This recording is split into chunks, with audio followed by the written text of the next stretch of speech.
Ce soir, nous ne serons pas tous égaux devant l'éclipse. Ah oui, d'accord. Waouh. Horaire, ampleur du phénomène, visibilité, en fonction de notre lieu d'observation, il y aura des nuances.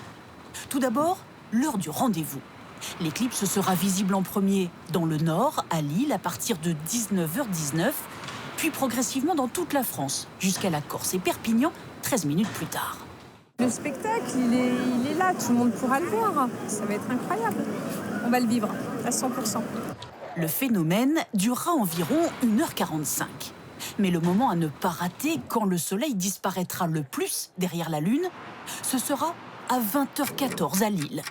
3 minutes plus tard à Paris, puis Lyon, et jusqu'à 21h31 sur la côte basque. Deuxième question, le spectacle sera-t-il le même pour tous? Là encore, il y aura des différences notables. Les plus chanceux seront du côté de Biarritz, où la Lune cachera 99,5% du Soleil. En remontant vers le centre, vers Paris puis l'Est, ce sera moins impressionnant, mais très visible quand même. Ce sera plus sombre à Biarritz qu'à Paris. Le spectacle restera quand même magnifique, mais il y aura quand même ces petites différences en termes de luminosité, peut-être aussi de température un petit moment.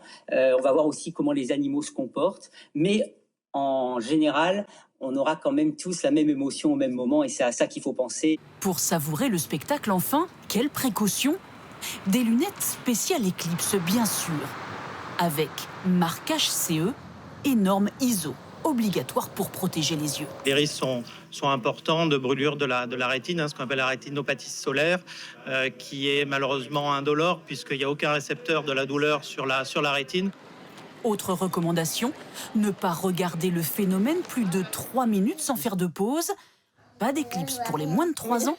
Et attention à vos appareils photo, eux aussi ont besoin de filtres spécifiques.